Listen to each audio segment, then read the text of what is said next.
इन चारों श्लोकों का सबसे पहले हम उच्चारण देखेंगे।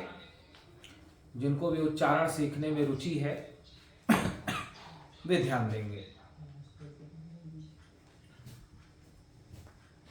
भवान् भीष्मश्च कर्णश्च कृपश्च समितिञ्जयः अश्वत्थामा विकर्णश्च सौमदत्तिस्तथैव च अन्ये च बहवः शूरा मदर्थे त्यक्तजीविताः नानाशस्त्रप्रहरणाः सर्वे युद्धविशारदाः अपर्याप्तं तदस्माकं बलं भीष्माभिरक्षितम् पर्याप्तं त्विदमेतेषां बलं भीमाभिरक्षितम् अयनेषु च सर्वेषु यथा भागमवस्थिताः भीष्ममेवाभिरक्षन्तु भवन्तः सर्व एव हि। आज इन चार श्लोकों पर हम लोग विचार करेंगे।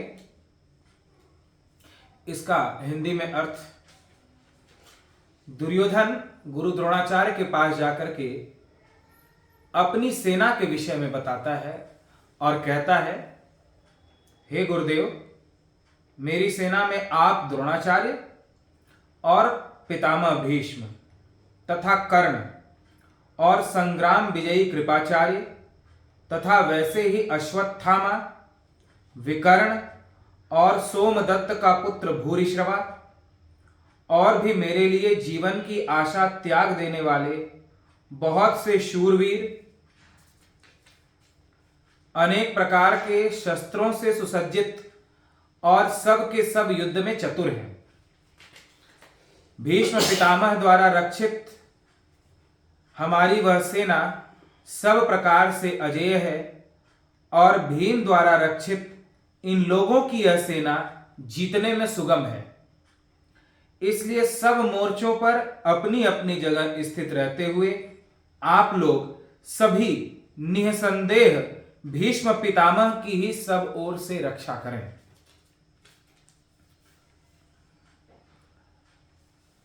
दुर्योधन गुरु द्रोणाचार्य के पास जाकर उनको अपनी तरफ करने के लिए उनसे कहता है कि हे गुरुदेव, मेरे लिए सबसे पहले आप हैं।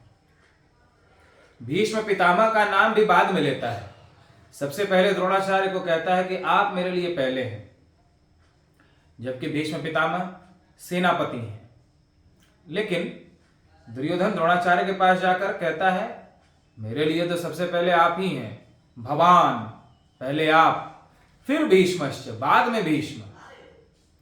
किसी भी व्यक्ति के लिए उसका वही अपना होता है, वही पहले होता है जो उसके सामने खड़ा हो और उससे उसका स्वार्थ सधता हो। उसकी खूब बड़ाई करेगा, आपके जैसा तो कोई है ही नहीं, ऐसी प्रशंसा करेगा। यही काम दुर्योधन भी करता है। भीष्म पितामह को पहले न कह करके पहले गुरु द्रोणाचार्य को पहले कहता है। भवान पहले आप, फिर भीष्मश्च कर्णश्च। अपने मित्र कर्ण का नाम भी बाद में लेता है कि मेरा मित्र कर्ण जो मुझे बहुत प्रिय है वो भी मेरे लिए बाद में है। पहले भवान, मेरे लिए आप हैं। कृपश्च समितिञ्जयः, बाकी सभी जितने भी कृपाचार्य आदि कौरव पक्ष के योद्धा हैं, वीर हैं, रथी हैं, अतिरथी हैं, महारथी हैं, वे सब मेरे लिए बाद में हैं। मेरे लिए तो पहले आप ही हैं। इस युद्ध में मेरे लिए तो सबसे अधिक आपका महत्व है। मैं तो आपके पीछे पीछे हूं। फिर नीचे की पंक्ति में कहता है, अश्वत्थामा विकर्णश्च सौमदत्तिस्तथैव च। अपने भाइयों का नाम बाद में लेता है, विकर्ण आदि का। सबसे पहले नाम लेता है अश्वत्थामा का। ऊपर की पंक्ति यदि आप ध्यान देंगे, भवान भीष्मश्च कर्णश्च, ऊपर की पंक्ति में सबसे पहले द्रोणाचार्य का नाम लेता है, और नीचे की पंक्ति में सबसे पहले द्रोणाचार्य के बेटे अश्वत्थामा का नाम लेता है। यानी सीधे शब्दों में कहें तो दुर्योधन द्रोणाचार्य के पास जाकर के कहता है कि मेरे लिए हे गुरुदेव सबसे पहले आप हैं और आपका बेटा अश्वत्थामा सबसे पहले, भीष्म पितामह आदि भी मेरे लिए बाद में है, मेरे अपने भाई विकर्ण आदि भी मेरे लिए बाद में है, सोमदत्त कृपाचार्य ये सब भी मेरे लिए बाद में है, मेरे लिए तो सबसे पहले आप और आपका बेटा है। फिर अगली पंक्ति में कहता है अन्ये च बहवः शूरा मदर्थे त्यक्त जीविता नाना शस्त्र प्रहरणाः सर्वे युद्ध विशारदा, मेरे लिए जीवन की आशा त्याग देने वाले बहुत से सूरवीर अनेक प्रकार के शस्त्रों से सुसज्जित और सब के सब युद्ध में चतुर हैं। यह बड़ी बात कहता है दुर्योधन कि मेरे लिए जीवन की आशा को त्याग कर बहुत सारे चतुर योद्धा कुशल योद्धा आए हुए हैं। दुर्योधन के लिए भी जीवन की आशा त्याग कर युद्ध करने वाले उस समय थे। दुर्योधन जैसे दुराचारी के लिए, दुर्योधन जैसे अधर्मी के लिए जीवन की आशा को त्याग कर बलिदान देने वाले लोग थे। दुर्योधन के लिए भी बलिदान देने वाले लोग थे, रावण के लिए भी बलिदान देने वाले लोग थे, कंस के लिए भी बलिदान देने वाले लोग थे, जरासंध के लिए भी बलिदान देने वाले लोग थे। धर्म के लिए तो बलिदान देने वाले लोग होते हैं, लेकिन पाप के लिए, अधर्म के लिए भी बलिदान देने वालों की संख्या कम नहीं होती। सत्य के लिए तो बलिदान देने वाले लोग होते हैं, लेकिन झूठ के लिए, असत्य के लिए भी बलिदान देने वालों की संख्या कम नहीं होती। अच्छाई के लिए तो बलिदान देने वाले लोग होते हैं, त्याग करने वाले लोग होते हैं, लेकिन बुराई के लिए भी बलिदान देने वालों की, त्याग करने वालों की संख्या कम नहीं होती। शांति के लिए तो बलिदान देने वाले लोग होते हैं, लेकिन अशांति के लिए, आतंकवाद के लिए भी बलिदान देने वालों की संख्या कम नहीं होती। और यदि विचार करेंगे, चिंतन करेंगे, अपने इतिहास को उठा करके देखेंगे तो आप पाएंगे कि विश्व के इतिहास में धर्म के लिए बलिदान देने वालों की संख्या गिनती की है, अधर्म के लिए बलिदान देने वालों की संख्या गिनी नहीं जा सकती। सत्य के लिए बलिदान देने वाले कौन कौन हैं तो आप गिनती कर सकते हो। राजा हरिश्चंद्र हैं, आप गिनती कर सकते हो, शिबी हैं, दधीची हैं, ऐसे कुछ राजाओं के नाम आप गिना सकते हो। अपने आसपास कुछ लोगों के नाम आप गिना सकते हो जिन्होंने धर्म के लिए, सत्य के लिए बलिदान दिया, लेकिन अधर्म के लिए बलिदान देने वाले, झूठ के लिए बलिदान देने वालों की संख्या गिनी नहीं जा सकती। सच्चाई है, अधर्म, पाप, झूठ के लिए बलिदान देने वाले, त्याग करने वाले बहुत हैं, लेकिन सत्य के लिए, धर्म के लिए, अच्छाई के लिए बलिदान देने वाले बहुत कम हैं। और यही कारण है कि अधर्म, पाप ये अधिक है तथा सच्चाई, ईमानदारी, अच्छाई, धर्म ये बहुत कम है। रावण के लिए भी बलिदान देने वाले थे, कंस के लिए भी बलिदान देने वाले थे। और इस महाभारत युद्ध की बात करें, 18 अक्षौणी सेना महाभारत में सम्मिलित हुई, 18 अक्षौणी सेना लड़ी। उस 18 अक्षौणी सेना में 11 अक्षौणी सेना तो दुर्योधन के पक्ष में थी और 7 अक्षौणी सेना पांडवों के पक्ष में थी। इस गीता में भी यह दर्शाया गया है, अधर्मी, दुराचारी दुर्योधन का साथ देने वाले अधिक हैं तथा धर्मात्मा पांडवों का साथ देने वाले कम हैं। ऐसा नहीं है कि अधर्म और पाप अभी ही बहुत बढ़ गया है, यह सदा से अधर्म और पाप रहा है, क्योंकि सदा से ही अधर्म और पाप के लिए बलिदान देने वालों की संख्या अधिक रही है। धर्म के लिए तो गिनती के लोग होते हैं। जैसे जब महाभारत का युद्ध ठना, धर्मराज युधिष्ठिर ने एक घोषणा की, यदि धर्म मेरे पक्ष में है तो कौरव पक्ष के योद्धा मेरी तरफ हो जाए, और यदि धर्म दुर्योधन के पक्ष में है तो मेरे पक्ष से योद्धा दुर्योधन के पक्ष में चले जाएं। युधिष्ठिर ने युद्ध के पहले घोषणा की कि कोई संकोच न करे। यदि कोई मेरा रिश्तेदार है, यदि कोई मेरा संबंधी है, मेरा कोई प्रिय है, इस संकोच के कारण से युद्ध कर रहा है मेरी तरफ से, तो यह संकोच त्याग दे कि युधिष्ठिर मेरे मित्र हैं, युधिष्ठिर मेरे संबंधी हैं, युधिष्ठिर का मेरे ऊपर उपकार है, युधिष्ठिर मेरे प्रिय हैं। ये सभी संकोच को त्याग दे। मेरे पक्ष में भी, यहां तक कि मेरे भाइयों को भी यदि लगता हो कि धर्म दुर्योधन के पक्ष में है तो वो स्वतंत्र है, मेरे पक्ष से दुर्योधन के पक्ष में जा सकता है। और यदि दुर्योधन के पक्ष वाले योद्धाओं से यह लगता है कि धर्म युधिष्ठिर के पक्ष में है, पांडव पक्ष में है, तो वे उस पक्ष से मेरे पक्ष में आ सकते हैं। वे संकोच न करें। धर्म का साथ देने में सभी समर्थ हैं। यह बात अलग है कि वे धर्म का साथ नहीं दे पाते। सामर्थ्य भगवान ने सबके भीतर दी है कि वह धर्म की तरफ बढ़े, वह सच्चाई की तरफ बढ़े, लेकिन मोह के कारण से, अपनी इच्छाओं के कारण से वह धर्म की तरफ उतनी गति से नहीं बढ़ पाता जितनी गति से उसे बढ़ना चाहिए। जब युधिष्ठिर ने यह घोषणा की, राजा धृतराष्ट्र का 101वां पुत्र युयुत्सु, वो कौरवों के पक्ष से पांडवों के पक्ष में आ जाता है। और आश्चर्य की घटना यह घटती है कि धृतराष्ट्र के सभी 100 पुत्र मारे गए। 101वां पुत्र युयुत्सु, जो युधिष्ठिर के घोषणा करने पर पांडव पक्ष में आ गया था, वही बचा। युयुत्सु को छोड़ करके सभी मारे गए। अधर्म बढ़ता हुआ दिखाई पड़ता है। अधर्म के लिए बलिदान देने वालों की संख्या अधिक दिखाई पड़ती है। दुराचारी, अधर्मी, पापी ये बहुत होते हैं। धर्मात्मा, सत्यवादी, भक्त ये गिनती के होते हैं, लेकिन तो भी विजय तो सत्य की ही होती है, विजय तो धर्म की ही होती है।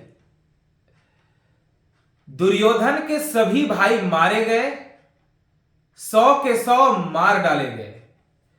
पांडवों में से 5 का बाल भी बांका नहीं हो सका।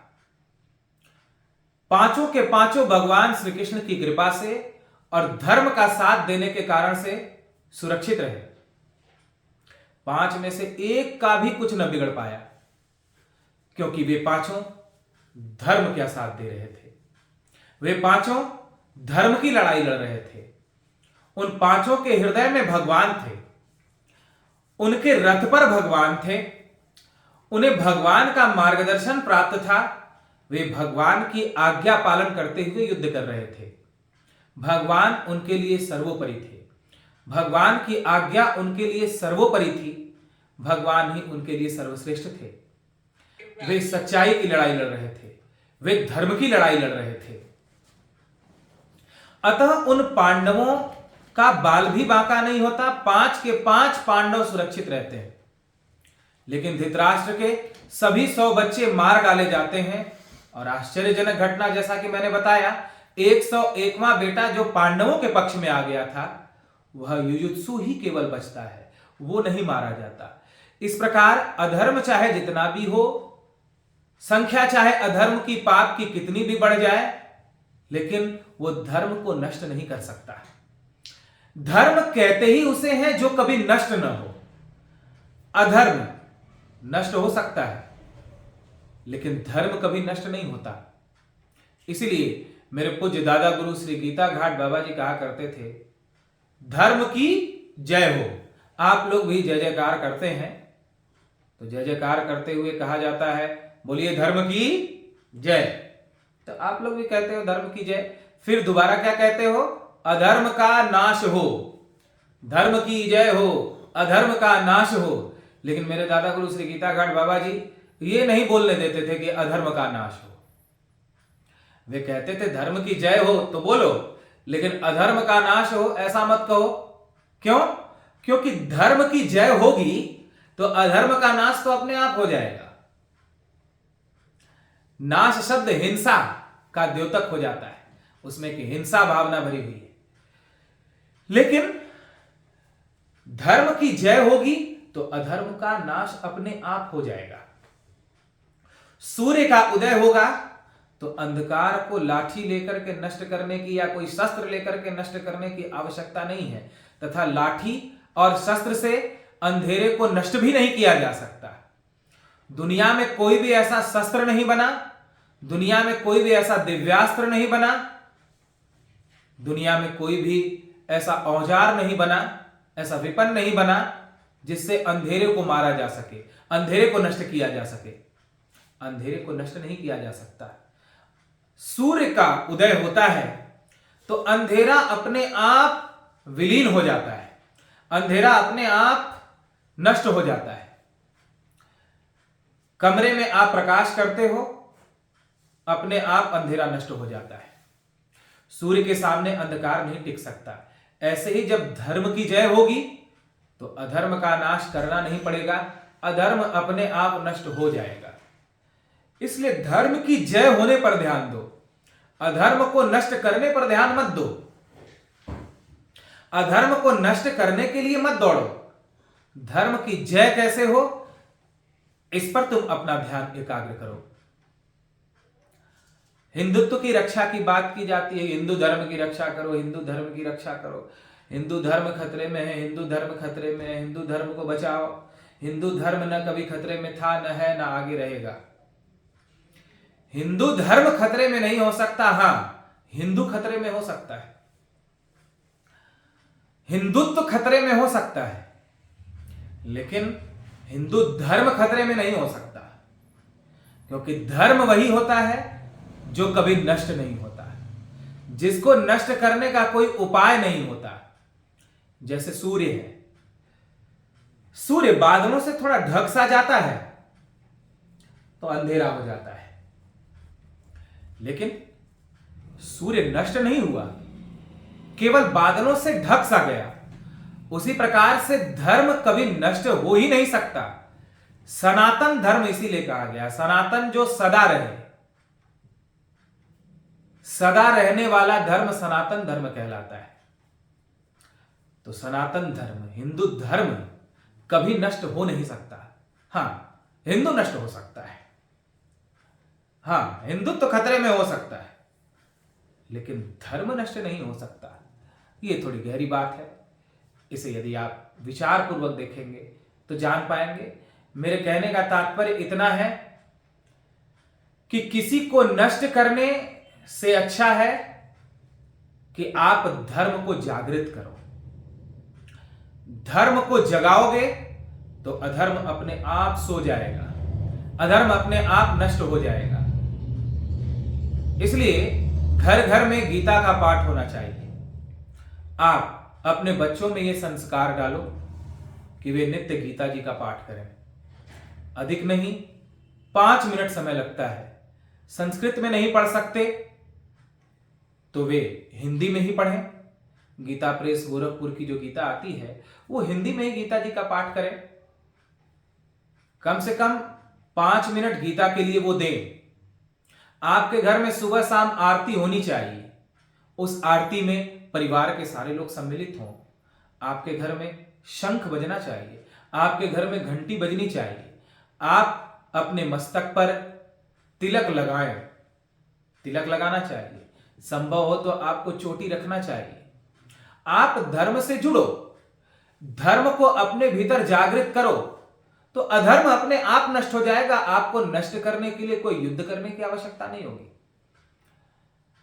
आपको नष्ट करने के लिए अधर्म से लड़ने की आवश्यकता नहीं होगी। धर्म जैसे जैसे बढ़ेगा अधर्म वैसे वैसे नष्ट होता जाएगा। सूर्य जैसे जैसे प्रकाश में आता है, अंधकार वैसे वैसे अपने कारण में विलीन होता जाता है। आप परमात्मा के जितने निकट जाओगे उतनी ही शांति बढ़ेगी, आनंद बढ़ेगा, और संसार के जितने निकट जाओगे उतना ही दुख और अशांति बढ़ेगी। जैसे अग्नि के आप जितने नजदीक जाओगे उतनी ही गर्मी बढ़ेगी, उष्णता बढ़ेगी, और जल के जितने निकट जाओगे उतनी ही शीतलता बढ़ेगी, उतनी ही ठंडक बढ़ेगी। उसी प्रकार झूठ असत्य के जितने निकट जाओगे उतनी ही अशांति बढ़ेगी, और परमात्मा के जितने निकट जाओगे उतनी ही शांति और उतना ही आनंद बढ़ेगा। तो अपनी निकटता परमात्मा से बनाओ, अपनी निकटता धर्म से बनाओ, तो अधर्म अपने आप पलायन कर जाएगा। दुर्योधन एक बड़ी बात कहता है, और आप इस बात पे गौर करना। दुर्योधन कहता है, अन्ये च बहवः शूरा मदर्थे त्यक्त जीविता, मेरे लिए जीवन की आशा छोड़कर युद्ध करने के लिए आए हुए हैं। दुर्योधन के लिए भी प्राणों की बलि देने वाले आए हुए थे। उस दुराचारी के लिए जब प्राणों की आहुति देने को कोई तैयार हो जाता है, तो आप सोच सकते हो कि अधर्म के लिए भी बलिदान देने वाले लोग अपने प्राणों की बलि देने में संकोच नहीं करते। वे अधर्म के लिए भी, पाप के लिए भी बलिदान करते हैं। जैसे राजा हरिश्चंद्र ने सत्य के लिए बलिदान दिया, ऐसे ही अधर्मी, दुराचारी अधर्म के लिए, पाप के लिए बलिदान देते हैं। और हरिश्चंद्र आदि राजाओं की संख्या तो गिनती की है, उनकी संख्या बहुत अधिक है। तो दुर्योधन कहता है, मेरी तरफ से देखो, पांडवों की सेना से भी अधिक मेरी तरफ ये योद्धा सब आए हुए। मदर्थे त्यक्त जीविता, मेरे लिए जीवन की आशा त्याग कर आए हुए। हम सब अपने जीवन में बहुत बलिदान करते हैं। माता पिता अपने बाल बच्चों के लिए कितना बलिदान करते हैं, भाई अपने भाई के लिए कितना बलिदान करता है, पत्नी अपने पति के लिए कितना बलिदान करती है, पति अपने पत्नी के लिए कितना बलिदान करता है, मित्र अपने मित्र के लिए कितना बलिदान करता है। बलिदान सभी करते हैं। एक तरफ रावण के लिए भी बलिदान करने वाले हैं, दूसरी तरफ पांडवों के लिए भी बलिदान करने वाले हैं, राम के लिए भी बलिदान करने वाले हैं, दुर्योधन के लिए भी बलिदान करने वाले हैं, कृष्ण के लिए भी बलिदान करने वाले हैं। बलिदान करने वाले दोनों तरफ हैं, लेकिन बलिदान किसके लिए किया जा रहा है, किस निमित्त से त्याग किया जा रहा है, इसका महत्व है। रामायण में एक बड़ी विचित्र घटना आती है। इस उदाहरण से, इस कहानी से मेरी बात आप लोगों को स्पष्ट हो सके। राम और रावण के युद्ध में मेघनाद लक्ष्मण जी के साथ संग्राम करने आता है। भयंकर संग्राम हुआ मेघनाद का लक्ष्मण जी के साथ। लक्ष्मण जी ने बाण से मेघनाद की भुजाओं को काट डाला। मेघनाद मारा गया। मेघनाद की कटी हुई भुजा सुलोचना के पास गई। सुलोचना मेघनाद की धर्मपत्नी है और महान पतिव्रताओं में उसकी गिनती होती है। मेघनाद की कटी हुई भुजा सुलोचना के पास जाती है। सुलोचना को विश्वास नहीं होता कि मेरे पति कैसे मारे जा सकते हैं। मेरी तपस्या के कारण, मेरे पातिव्रत धर्म के कारण किसी में सामर्थ्य नहीं है कि मेरे पति मेघनाद को मार सके। मेरे पातिव्रत धर्म में कोई कमी नहीं है, मेरे सतीत्व में कोई कमी नहीं है, इसलिए मेरे पति मेघनाद को मारना संभव नहीं है। फिर भी कटी हुई भुजा को देखती है तो कहती है, यदि मैंने मन क्रम वचन से पातिव्रत धर्म का पालन किया है तो यह भुजा मुझे लिख करके बताए कि युद्ध के मैदान में क्या हुआ। मेघनाद की भुजा ने लिखा कि युद्ध के मैदान में मैं लक्ष्मण के द्वारा मारा गया, मैं वीर गति को प्राप्त हुआ। तब सुलोचना को विश्वास हुआ कि मेरे पति मारे गए। सुलोचना रावण के पास जाती है कि अब अपने पति के शव को लेकर के मैं सती हो जाऊं। रावण ने जब अपनी बहू, पुत्र वधू सुलोचना को आया हुआ देखा तो कहा, बेटी, सती होने से पहले तुम एक जीवन का आवश्यक कार्य, महत्वपूर्ण कार्य करो। सुलोचना ने कहा, पिताजी आज्ञा करें। रावण बोला, तुम राम के पास जाओ, राम का दर्शन करो और अपने पति के शव को चिता पर लेकर के तुम सती हो जाओ।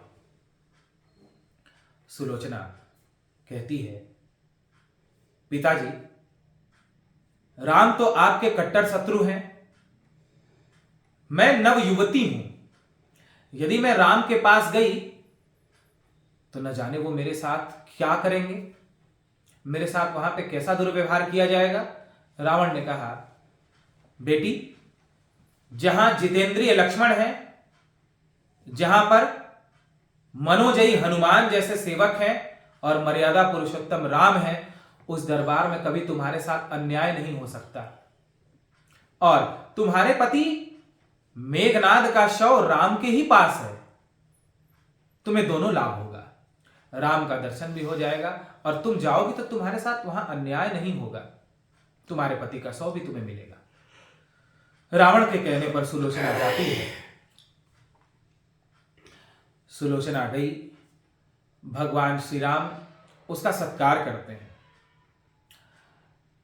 भगवान राम ने कहा सभी वानरों से, लक्ष्मण जी से, जामवंत आदि से, कि सुलोचना महान पतिव्रता है, ये रावण का पुत्र और राम के भाई का युद्ध नहीं था, यानी रावण के पुत्र मेघनाद और मेरे भाई लक्ष्मण का युद्ध नहीं था, ये मेघनाद और लक्ष्मण के बीच का संग्राम नहीं था, बल्कि ये मेघनाद की पत्नी सुलोचना और लक्ष्मण की पत्नी उर्मिला के बीच का युद्ध था।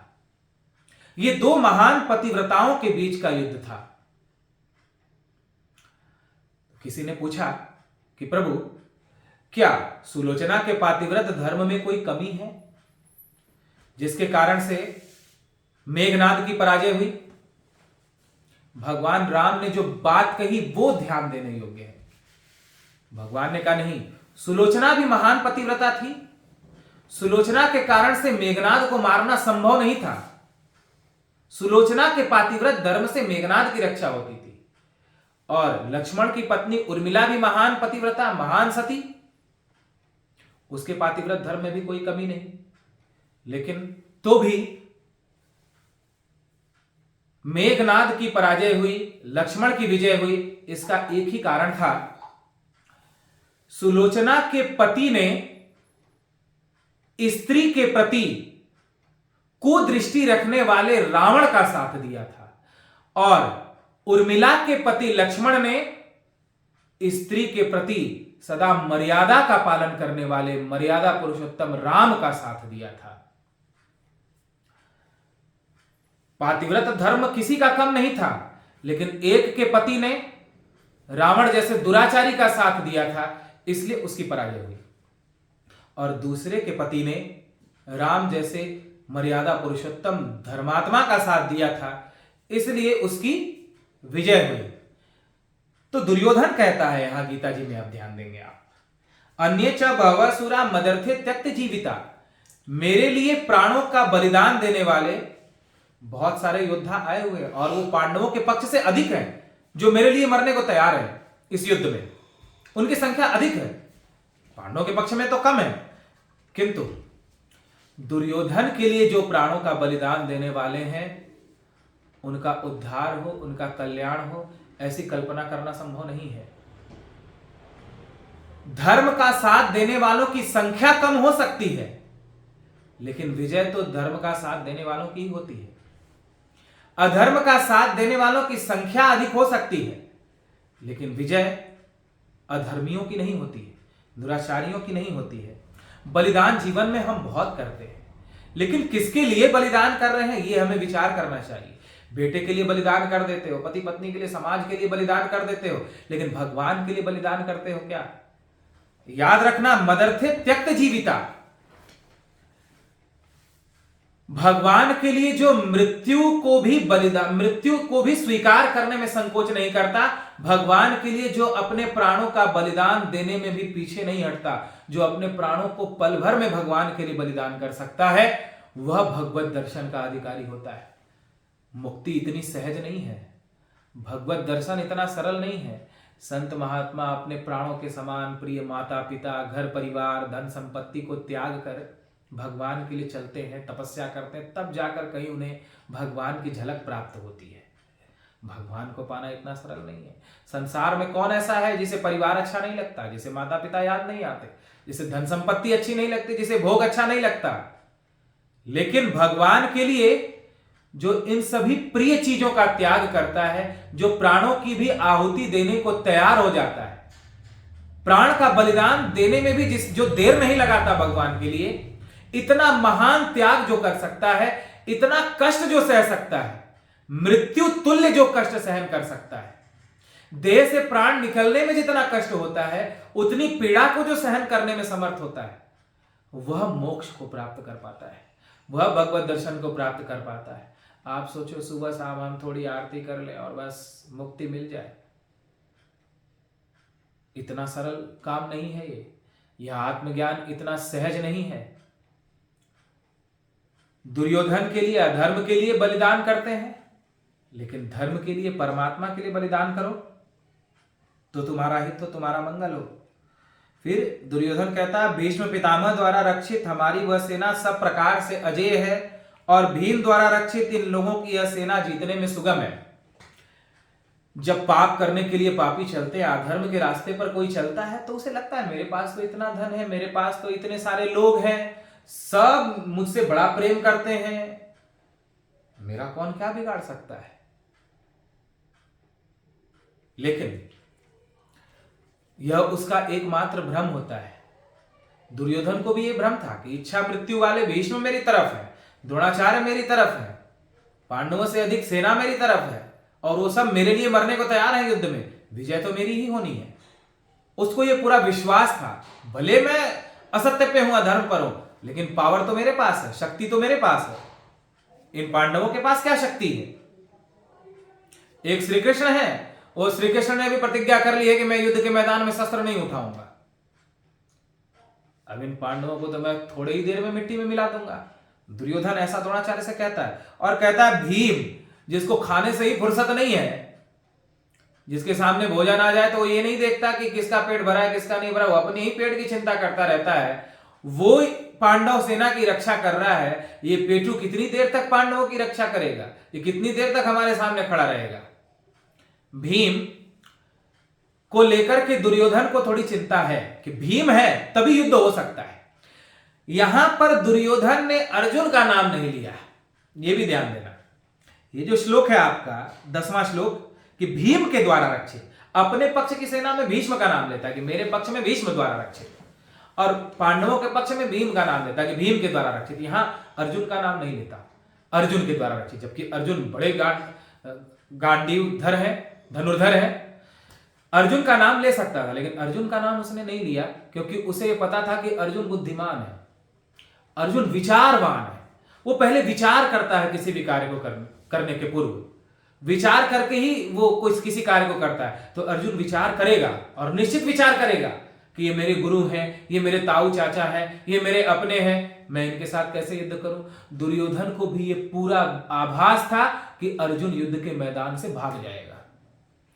विचार करेगा वो कि राज्य के लिए मैं युद्ध करूं, मैं अपने लोगों से युद्ध करूं, मुझे नहीं ऐसा धन चाहिए जिसमें अपनों को मारना पड़े, राज्य के लिए खून बहाऊं, मुझे ऐसा नहीं करना। दुर्योधन जानता था अर्जुन को कि अर्जुन विचारवान है, लेकिन भीम विचारवान नहीं है। भीम जैसे लोग ही अगर हैं पांडव पक्ष में तो युद्ध हो सकता है, इसलिए भीम को लेकर के उसको चिंता है। अर्जुन को लेकर के तो वो आश्वस्त है कि अर्जुन भाग खड़ा होगा, इसलिए भीम का नाम लेता है कि भीम के द्वारा रक्षित, भीम जैसे ही युद्ध को आगे बढ़ा सकते हैं पांडवों की तरफ से। इसलिए सब मोर्चों पर अपनी अपनी जगह स्थित रहते हुए आप लोग सभी निसंदेह भीष्म पितामह की ही सब ओर से रक्षा करें। भीष्म पितामह ने तो कह दिया है कि मैं पांडवों को नहीं मारूंगा, सेना को मारूंगा, लेकिन 5 पांडवों को नहीं मैं मारूंगा। तो दुर्योधन को ऐसा भय है कि कहीं ऐसा ना हो कि भीष्म तो मारेंगे नहीं, पांचों पांडव घेर करके इन्हें ही न मार डाले, ये रहेंगे कम से कम सेना, बाकी रथियों महारथियों को तो मारेंगे, उनका तो वध करेंगे। इसलिए भीष्म की सब ओर से रक्षा करो, भीष्म को सब ओर से बचाओ। तो इस पर हम सभी को विचार करना चाहिए कि हमारे भीतर धर्म कितना है और अधर्म कितना है। हम त्याग तो कर रहे हैं, बलिदान तो कर रहे हैं, दिन रात पसीने बहा रहे हैं, बड़ा बड़ा त्याग कर रहे हैं अपने आसपास के लोगों के लिए, लेकिन उस त्याग का परिणाम क्या होता है? त्याग का कोई परिणाम नहीं होता। आप सत्य के लिए बलिदान करो, धर्म के लिए बलिदान करो, आप भगवान के लिए त्याग करो, भगवान के लिए बलिदान करो, तो परमानंद और परम शांति को उपलब्ध होगे। इसी के साथ वाणी को विराम। अब किसी को कुछ पूछना हो तो पूछ सकता है। अगले रविवार से, जो मैंने कहा था कि हर रविवार को एक विशेष टॉपिक लिया जाएगा, तो अगले रविवार से एक नए टॉपिक पर भी हम लोग चर्चा किया करेंगे। कोई भी विषय जो आप लोग चाहेंगे वो विषय उठा करके, और रविवार उस विषय पर चर्चा की जाएगी। उस दिन गीता जी का सत्संग नहीं होगा, लेकिन अभी गीता जी को हम लोग अगले रविवार तक कंटिन्यू चलने देंगे।